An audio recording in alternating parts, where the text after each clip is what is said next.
gjitha kompanitë rajonale kanë aplikuar për procesin tarifor dhe të gjitha kanë ardhur me rritje shumë të madhe të tarifave.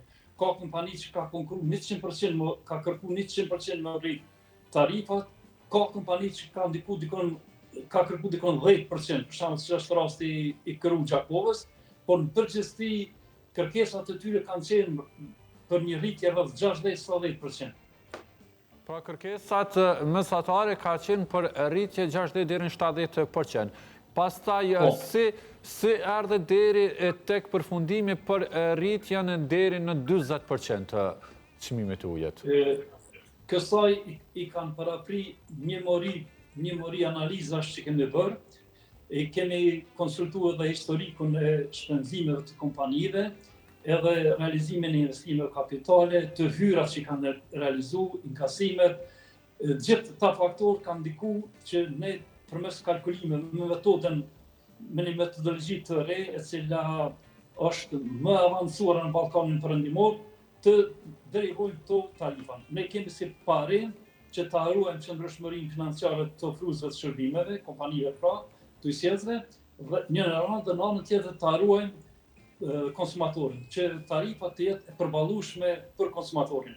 Ne kemi bërë analizën e përballueshmërisë së faturës së konsumatorit me norma shkencore dhe këtu është mesi i artë. Sipas gjitha kalkulimeve, këtu është mesi i artë dhe tash jemi të sigurt se kemi aprovuar tarifa të drejta, të cilat e sigurojnë qëndrueshmërinë financiare të kompanive, e sigurojnë përballueshmërinë e faturës së konsumatorit, njerëz. Këto janë edhe zhvillimore, gjithë kjo strukturë ndikon edhe në zhvillimin e sektorit të ujit, rritjen e përmirësimit e cilësisë së shërbimeve dhe modernizimin e sektorit. Pra, thatë që keni analizuar edhe çështjen e përballimit të çmimit nga qytetarët. Mendoni që ky çmim është i përballuar nga qytetarët, nuk rëndon faktikisht qytetarët dhe kuletën e tyre, duke pas parasysh këtu edhe inflacionin, duke pas parasysh këtu edhe rritjen e çmimit të energjisë elektrike, faktikisht në bazë të cilëve faktor keni arritur në përfundim që një çmim i tillë është i përballueshëm nga qytetarët? Kemi bërë analizat, janë analizat shkencore me formulat të cilat në bazë të cilave arrihet rezultati final.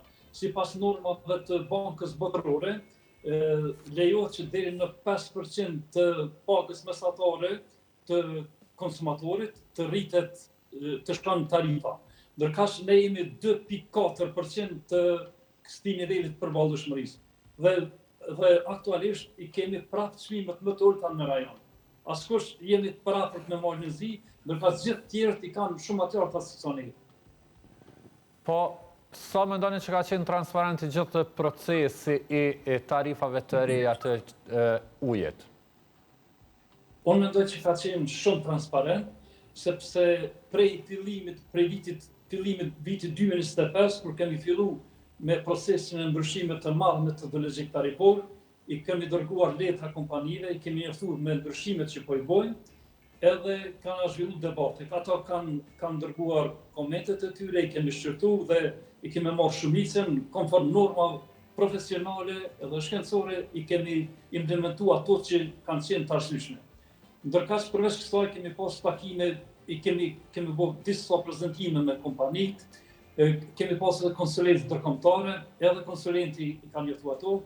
I kemi trajnuar të gjitha kompanitë për modelin e ri tarifor që kemi aplikuar dhe mënyrën se si të sjellin biznes planet sa më reale, mënyrë që të dalin tarifat sa më reale, sepse te kualiteti i tarifës dhe realiteti i tarifës, saktësia e saj varet edhe nga dhënat që marrin nga kompanitë.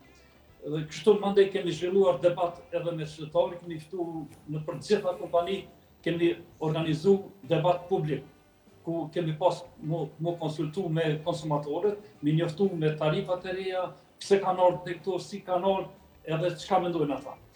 Edhe mendoj që procesi ka qenë jashtëzakonisht transparent.